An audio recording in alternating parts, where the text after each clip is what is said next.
Warning, this podcast contains spoilers.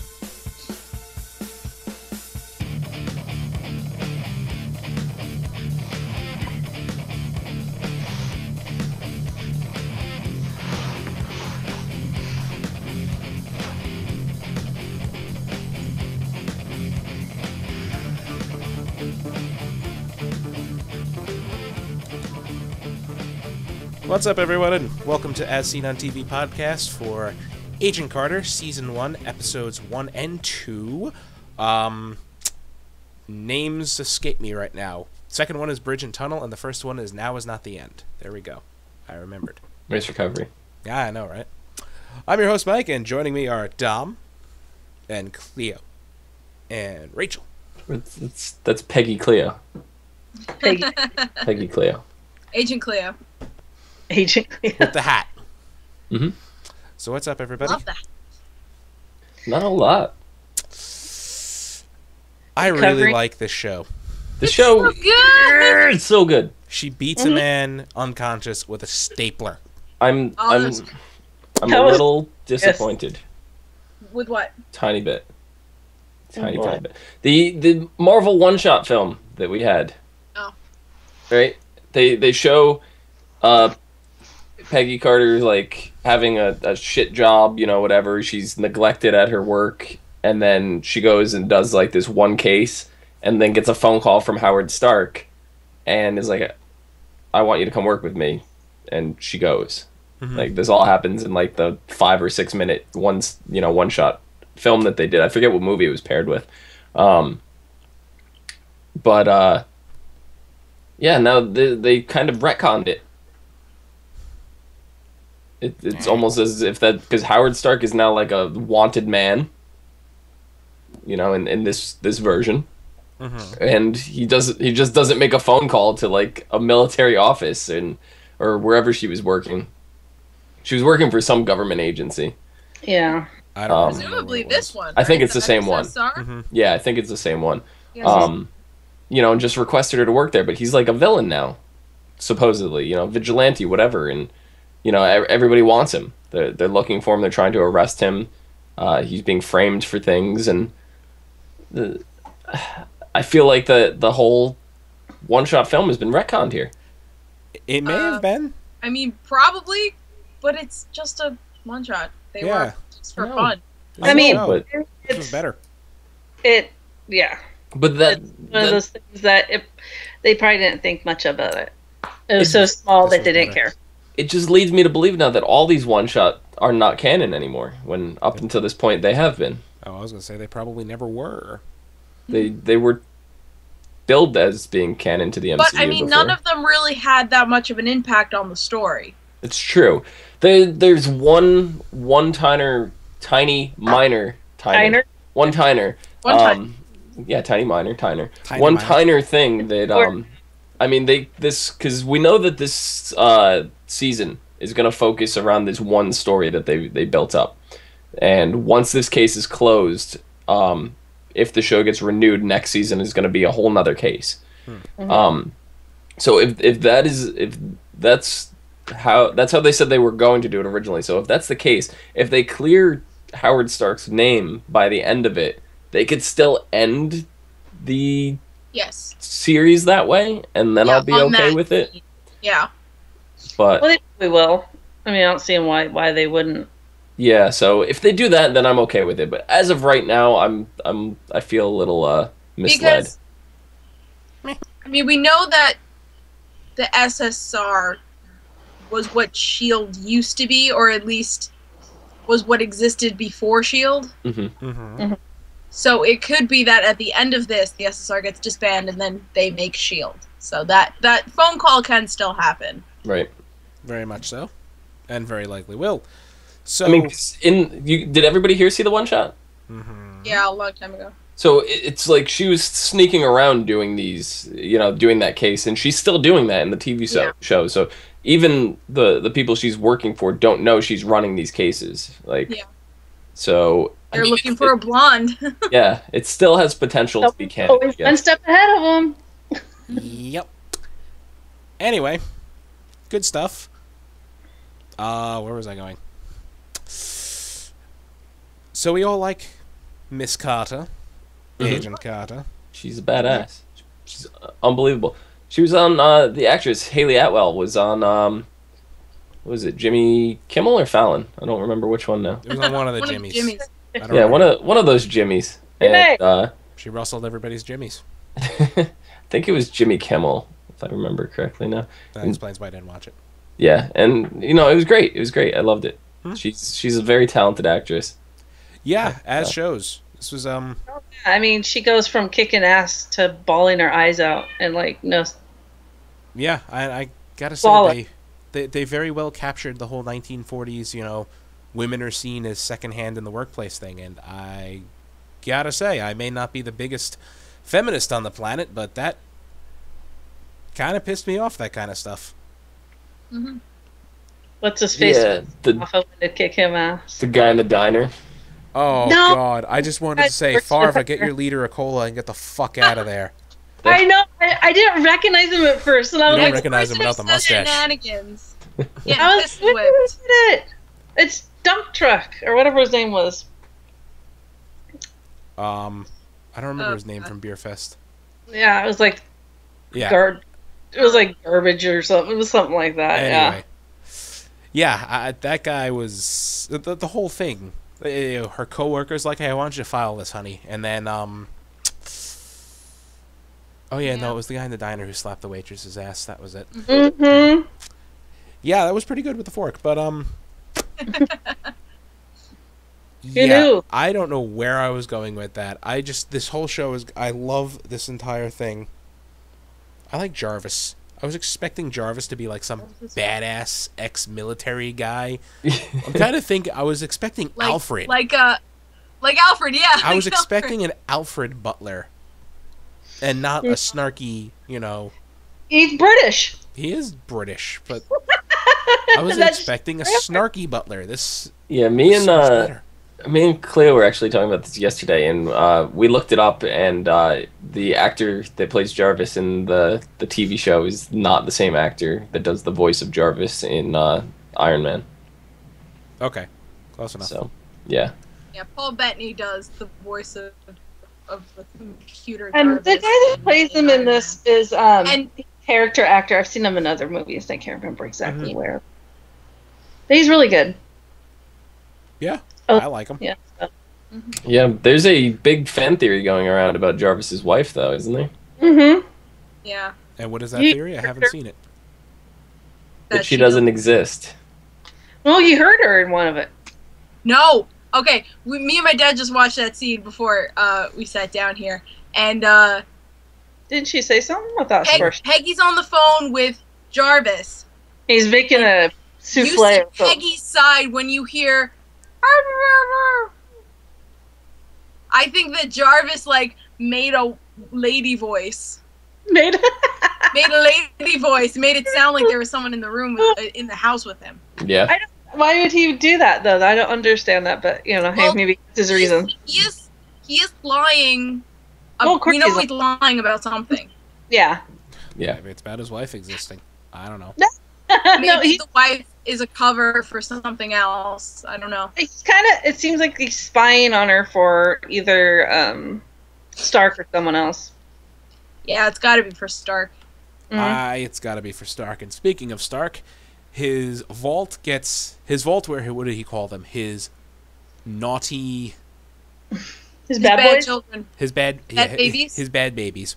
Bad babies. His vault where his bad babies were kept was drilled into from underneath. All of them were stolen, and their Congress is accusing him of drilling into his own vault and selling them to America's enemies, which, bold plan, I tell you right there. I'd love that whole courtroom scene when they're just like, yeah, did you knowingly sell any weapons? And he's like, no, not knowingly.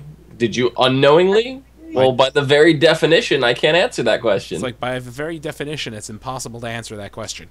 And I love the way that they did the broadcast of that, because it really did look and sound like an old 1940s. It did. I do like the fact that you get a sense of where Stark gets his sense of humor and the way he talks to people from.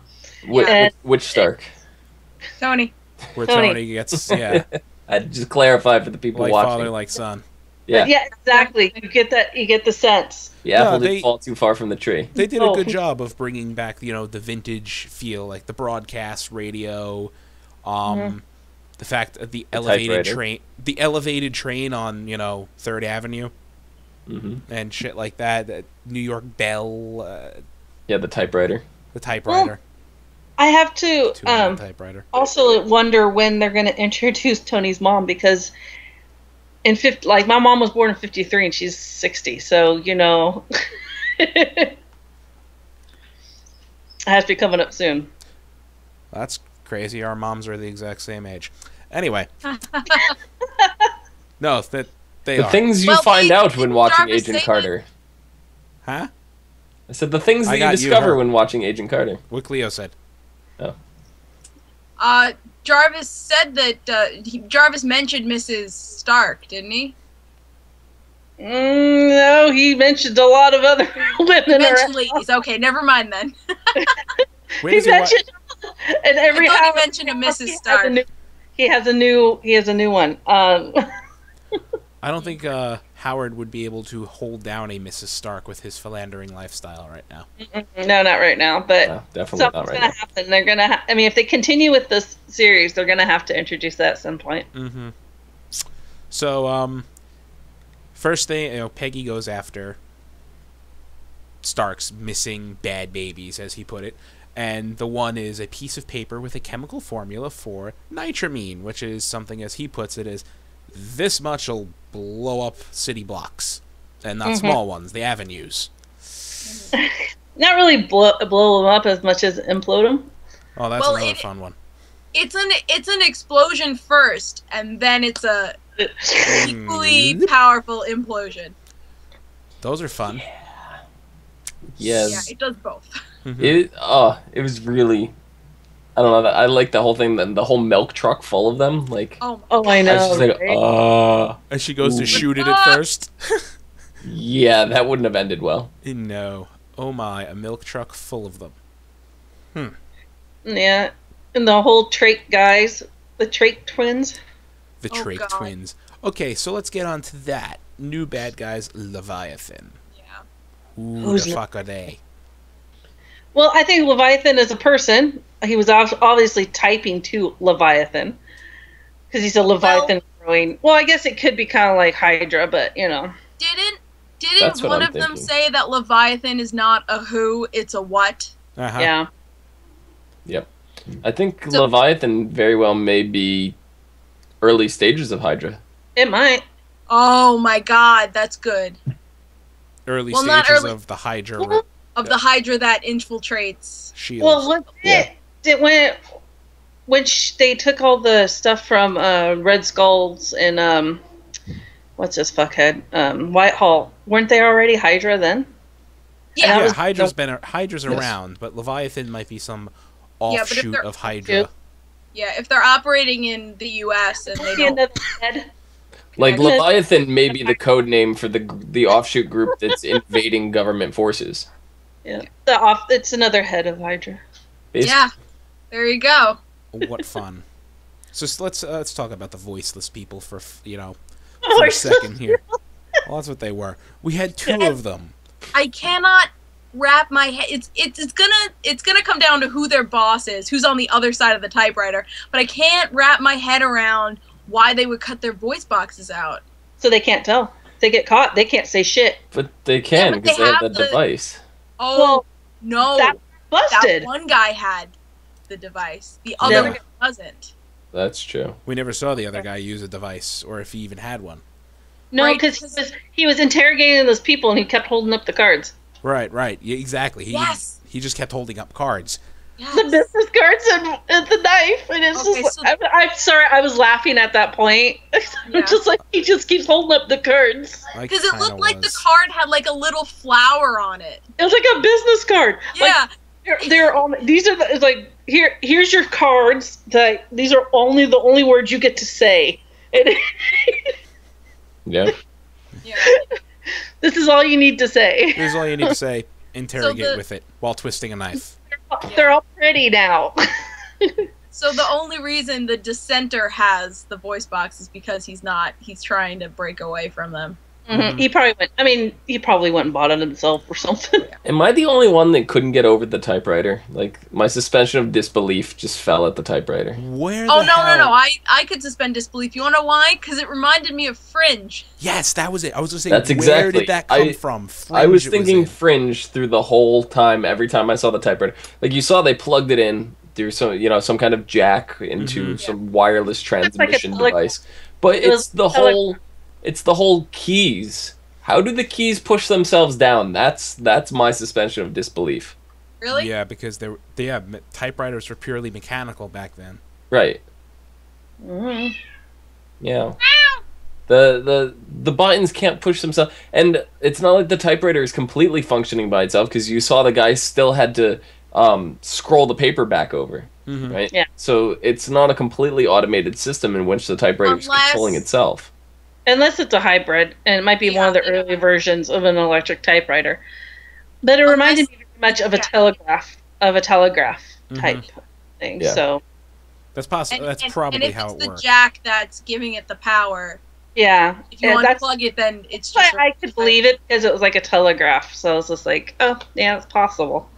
And if he's some kind of agent of Leviathan, who knows what kind of technology they have? I mean, yeah, but I guess.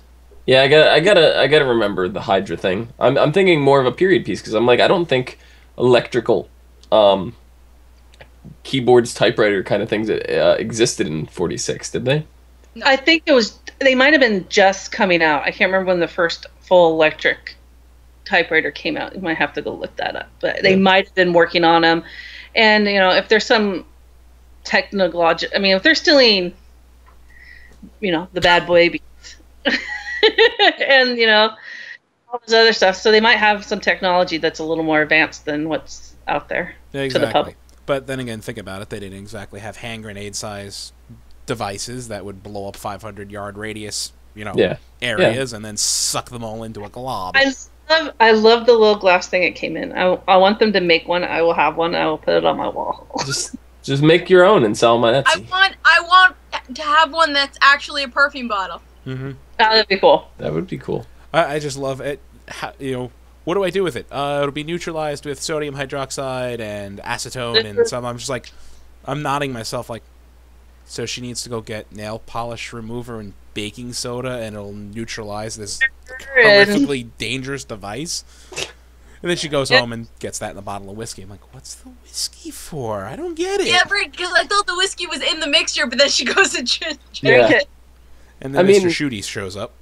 To be completely honest, when they're rattling off those chemicals, I was like, I don't fucking know what they're talking about. If that was me in that situation, I wouldn't be pulling out nail polish and baking soda. I'd be driving to the ocean and throwing the thing to the bottom.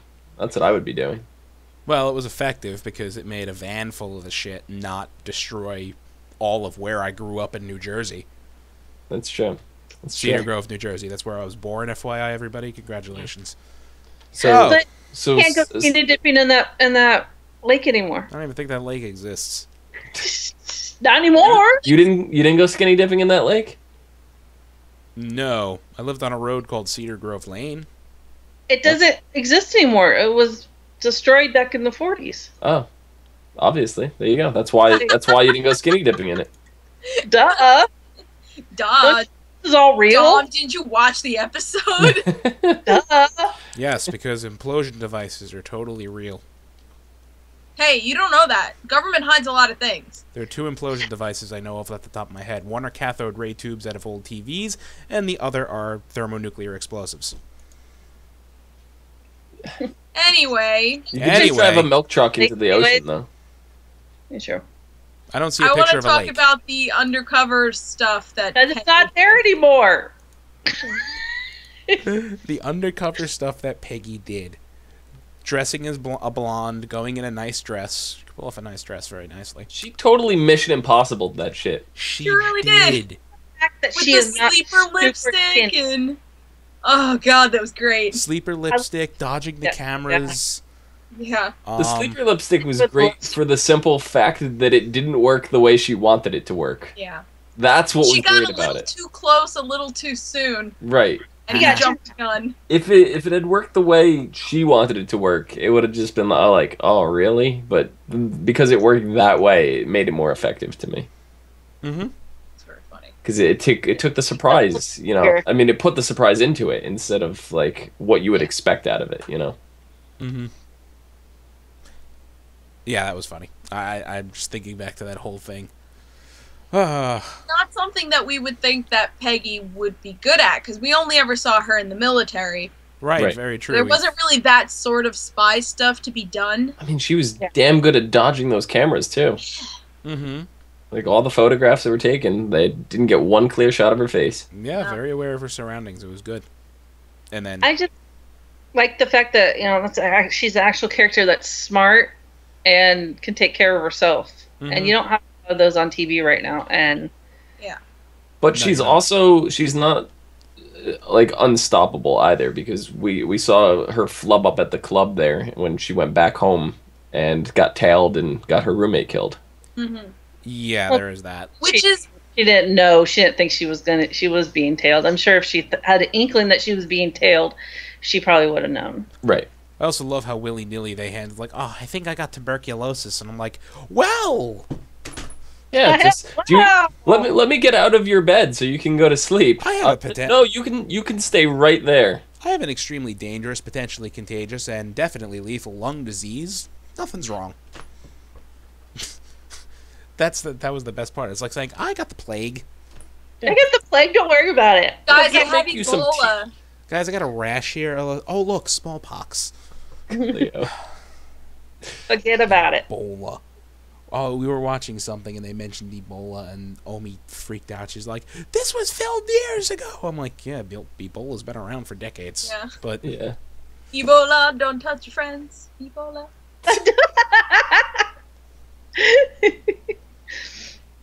Anyway,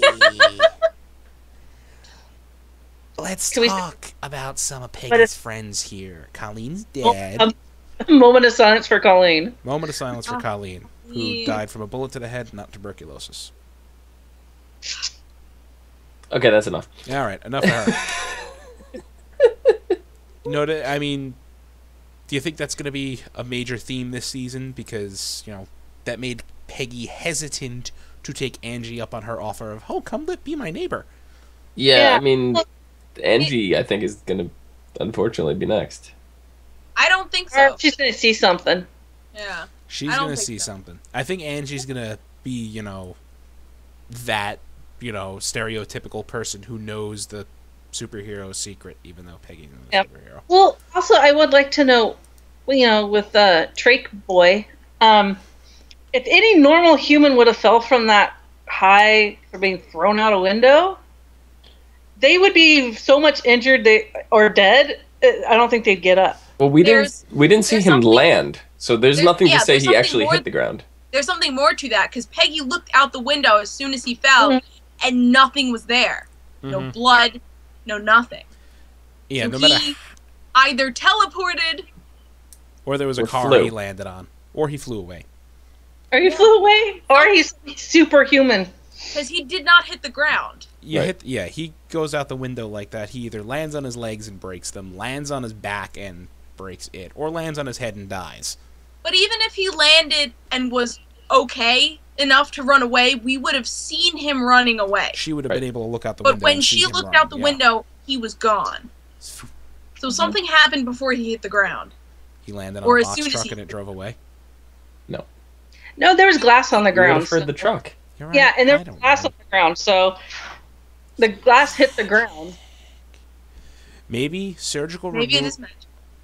Maybe surgical removal of the larynx conveys mystical powers. BRB going to find a knife. I said surgical removal, not BRB going to find a scalpel. No, pasty in your kitchen, probably kill yourself. I'm thinking hiking later. I'd be like the Terminator and pulling my eye out with a spoon. Oh. I think he's he's genetically altered in some way. Yeah, there's something. Genetically altered. Either that or he has a force on his side. Mm-hmm. Or he's an inhuman. describe it. Maybe Leviathan is the Force. The Force. I mean, where's Darth Vader? Captain America, he's genetically enhanced. They're both Vader. I mean, they're both all Disney under the properties Disney now, umbrella. yeah. It could happen. It could totally happen. Yeah. It just doesn't fit. That's funny. Yeah. So, how long do you think it's going to be until Peggy's coworkers, agents, let's see, smart one, boss one, and dumb one. That's what I'm referring to him as. But smart one, boss one, dumb one. Yeah. All right, we got Jack Thompson. He's smart one. Yeah, smart one. War vet, blonde, beats the crap out of people to interrogate them while they have a stick in their mouth. Asshole, but intelligent. Yes. Yep. Chief Dooley, who also asshole, also intelligent. Yeah, exactly. And Dan Sousa. Oh yeah, Dan Sousa, who's the empathic and nice one. Who? Yeah. I'm assuming he got it was a war injury that took his leg. Yeah. That's what they said. I think we don't know. out. We don't know if he completely lost his leg because he might really have good shot at it. It just may be crippled to. The joke that he made was that his leg got stolen from his locker when they thought that he was dead. So what he's wearing is a prosthesis or like a. It was his foot locker. Right, because the story. His foot out. That's not his foot. So he is missing his leg. It's just it's probably only a portion of his leg, and it's probably a wooden piece of it. I have a feeling he'll be the one to figure her out. Yeah, and probably be an ally to her somehow. I mean, he already notices that she's got, she's smart, better than they're giving her credit for. Oh yeah, definitely. He already stood up for her, and he doesn't like those guys, so he's going to be an ally towards her. Because if he finds out and she goes in and does all the stuff, he'll be able to he'll have more access to the stuff than she does. But the interesting part about that too is she didn't want him to stick up for her. No, she didn't, because she's a strong woman. She can do it herself. Yeah. She'll kick their ass later. Yeah. She doesn't want him to get in trouble for her when she can handle them being dicks. Right. Yeah. That's very true. And who's the dumb one? Krasinski? But something like that. Wait, Dan is another Whedon actor. I know he's Victor another from Dollhouse. He's Victor from Dollhouse. I was going to point that out. Yeah. No, I have a feeling he's going to be an ally. He's going to figure her out. Yeah. Because he'll be able to access more things there without rising suspicion. Yeah. They're also in the same boat because they're not in the brain trust. I think this guy was on Walking Dead as well, if I remember correctly.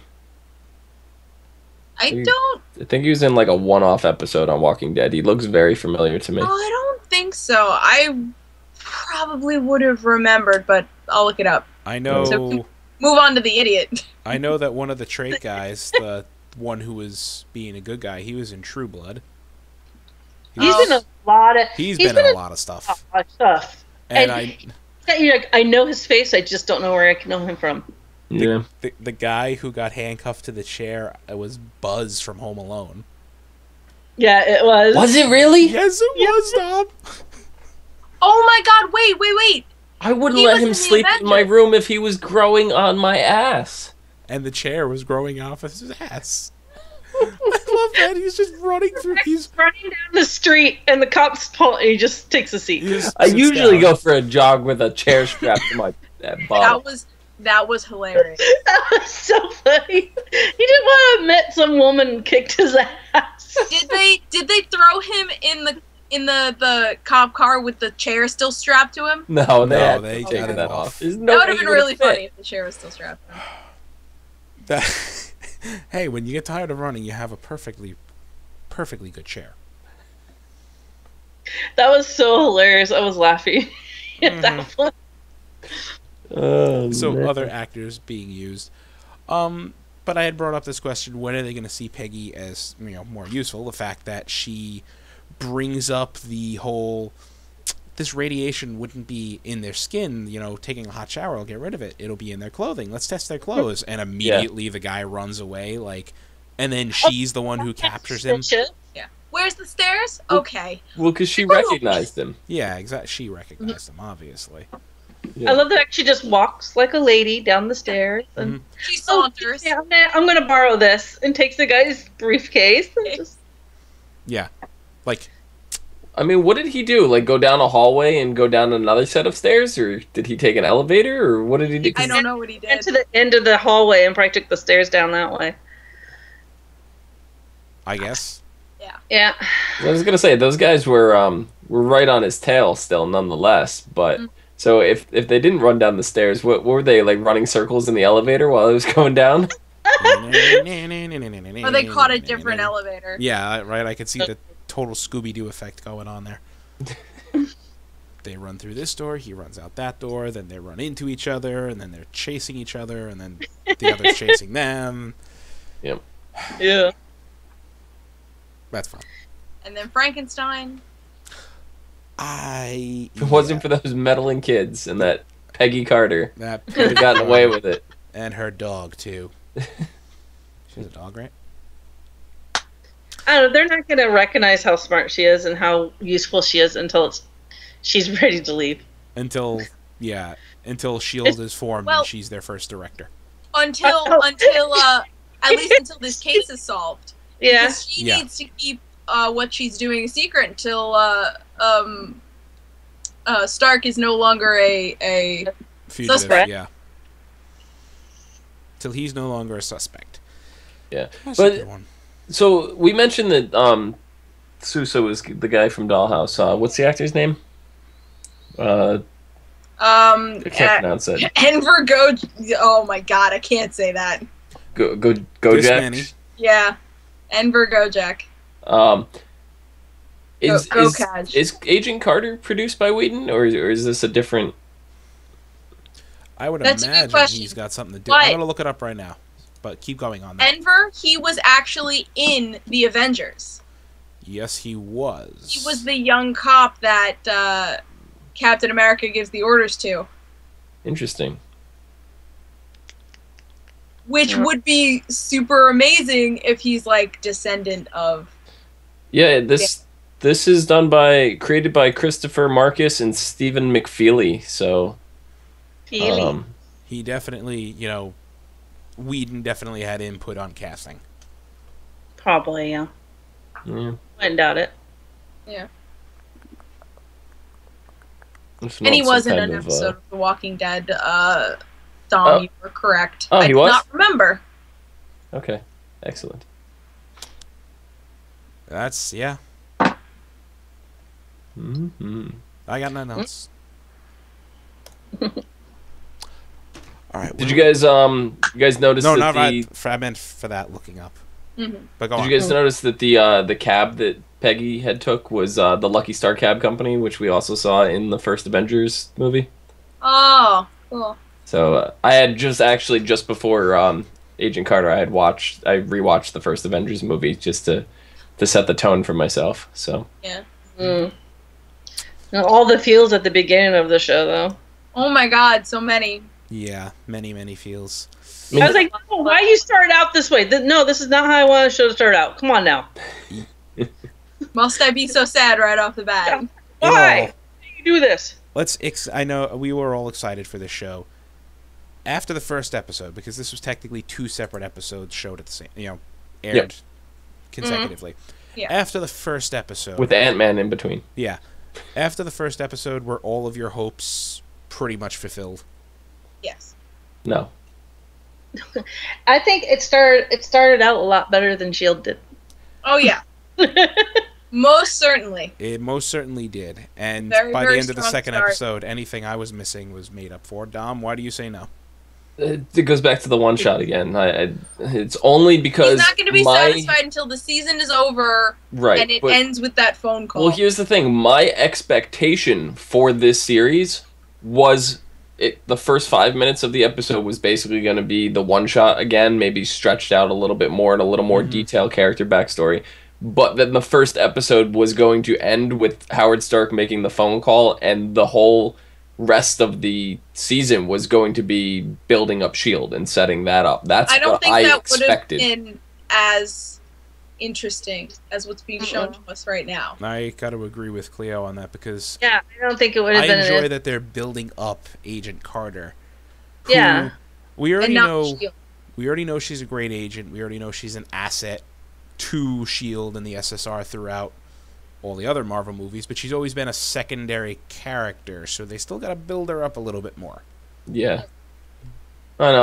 I don't like retconning things. That's why. Yeah, I never got too attached to the one shot, so I guess maybe that's because normally I hate retconning things as well, but for some reason I'm okay with this, and it didn't even irk me in the slightest, which is like odd. But the two Hulk movies bother me to beyond belief because just the recasting every single time, and then recasting as Mark Ruffalo, who is amazing in the role. Don't get me wrong, I love him more than I'd liked either of the two previous actors, including Edward Norton, and I love Edward Norton, but just the whole retconning thing in general just really irks me. Yep. So.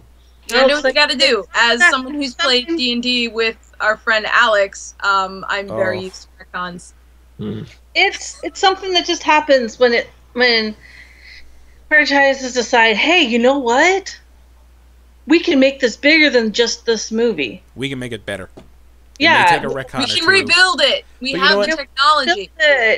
Yeah. Well, speaking of that, I do know at some point in this this season we're going to get the origin of the arc reactor. We're going to see Howard Stark actually create the arc reactor. That's what John thought while we were watching this episode. That's what John thought the bomb was. Yeah, that's basically what this is leading up to, is the creation of the arc reactor. Well, and even furthermore, the company, I think it was Roxxon Oil, is that right? Yeah. It's the same. You see the Roxxon corporation in the Iron Man movie. Yeah. Yep. So. And I did not catch this, but my dad said that the scientist that they talk to is Whiplash's father. Yeah, I caught that actually when they said his name was Vanko, the Eastern European scientist. I was like, I know that guy. No, I did not catch that. Yeah, I caught that. Yeah, I haven't seen the second Iron Man all that much, so. He was still working for Stark Industries at that point. Now we're down one Trank guy, so. Yeah. Yeah. I do like the fact that he got shot and he screamed and nothing came out, and that was like, I don't know why I find that hilarious. Yeah. What do you guys think the name Leet Brannis was? Brannis? I thought that was the guy who got killed, who died. That's the name that's on the business card, right? Yep. I thought they were searching for it and never found it. No, never found out who it was. The name of the good voiceless guy. The other Trank guy. Yeah. He was looking for him. Mm-hmm. Is that the one that disappeared out the window, or The one that died. No, that's the one that died.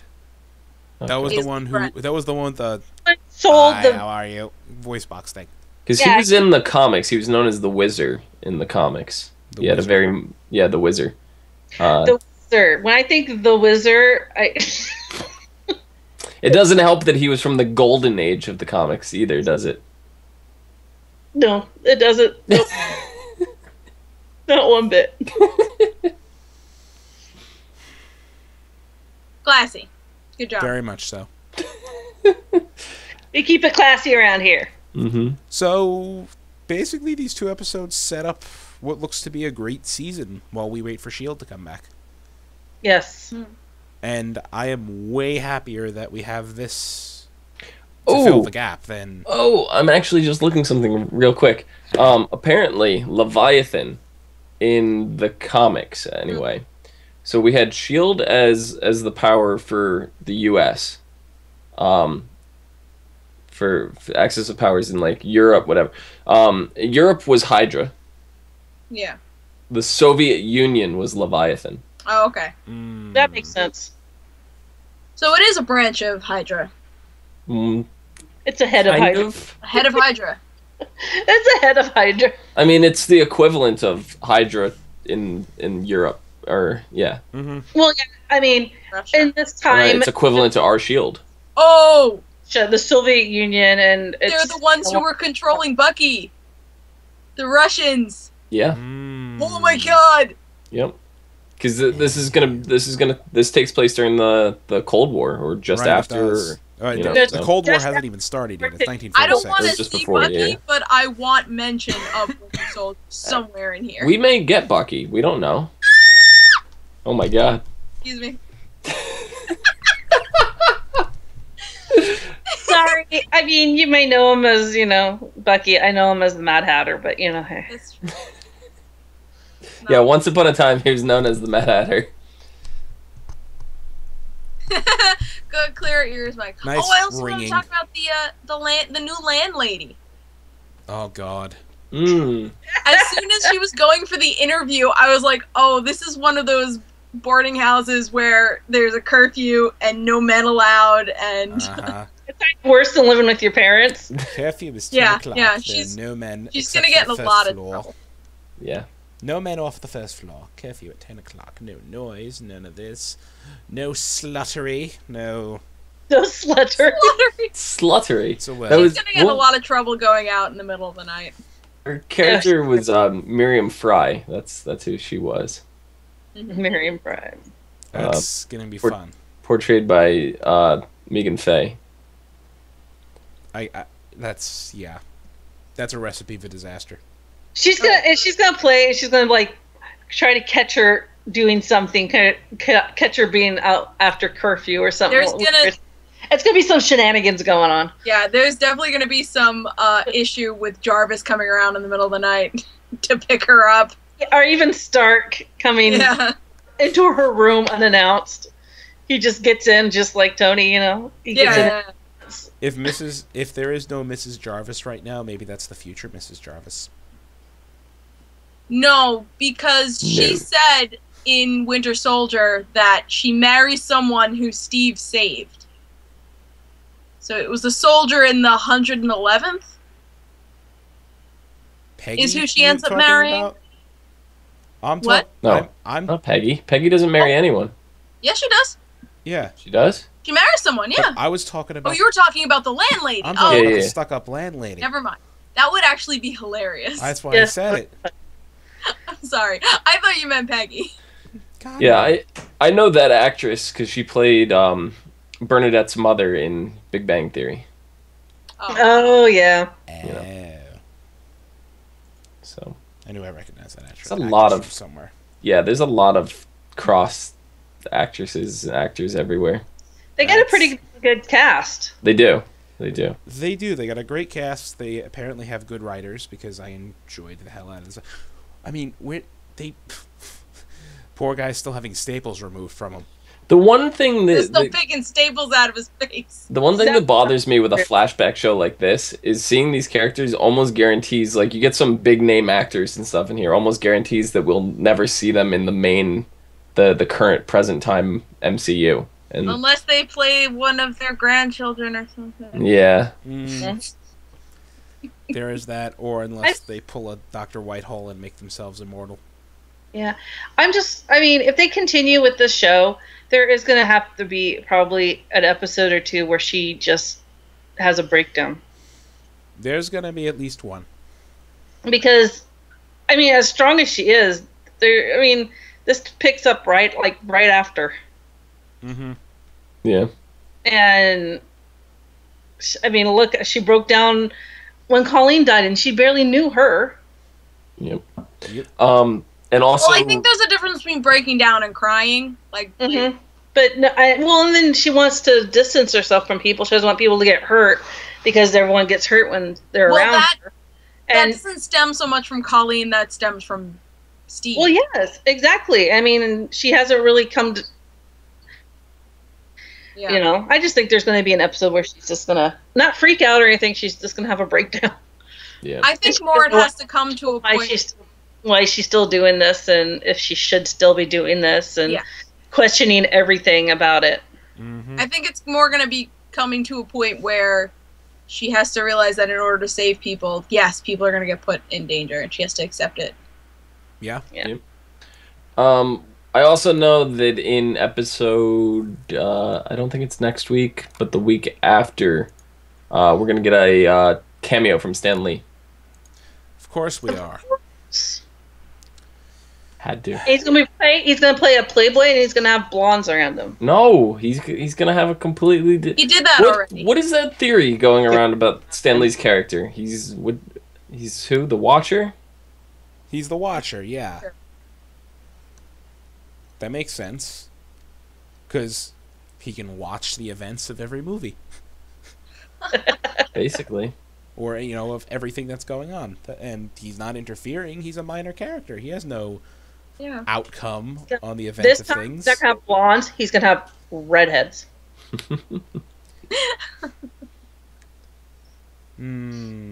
It's the 40s after all. I mean, that's how he appears in every timeline, even cross MCU. Like, he's in the X-Men movies, too, so. Spider-Man, Fantastic Four, he's literally in every one. Yep, so he could totally be Watcher.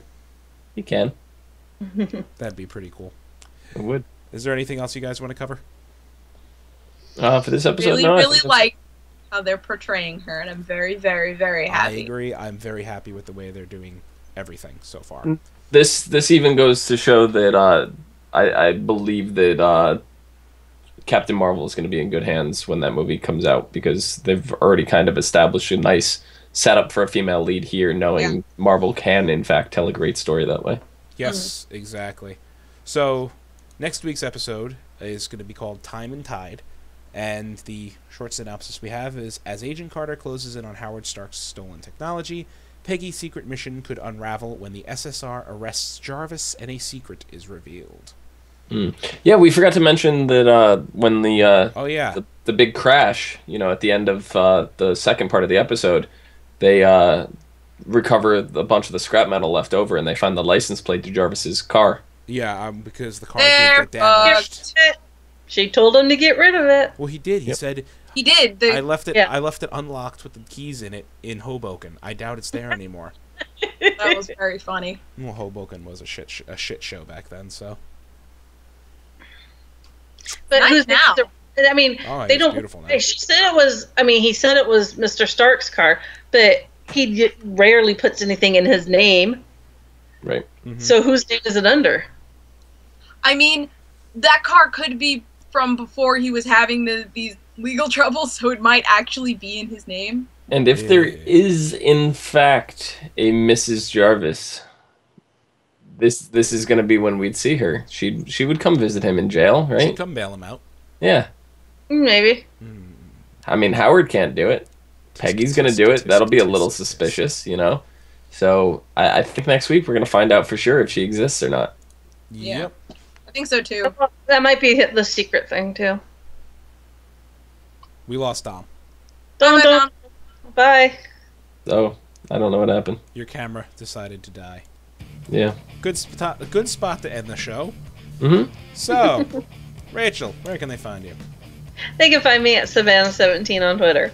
Beautiful. Cleo. And your You can hat. find me at Cleomoto on the internet. On the internet places. On the internet. All the internet. All places. The black space that says exploit that used to be Dom's face. Where can they find you? Down below at Phenomenon. PHENOMEDOM. Phenomenon. You can find me on Twitter and the internets at Thilladrin, right there, down below. You can find us all here and on the internets, YouTube, Twitter, Facebook, all those places. ASOTV Podcast, one word. You can follow us there for some more podcasts for some of your favorite TV shows and movies. Agent Carter, great show, great stuff. I'm looking forward to this a lot. Mm-hmm. I was very skeptical. Oh yeah, all doubts removed. Yep. Indeed. Oh yeah, we forgot to mention Farva almost getting forked in the brachial artery. That was great. That was amazing. I liked it.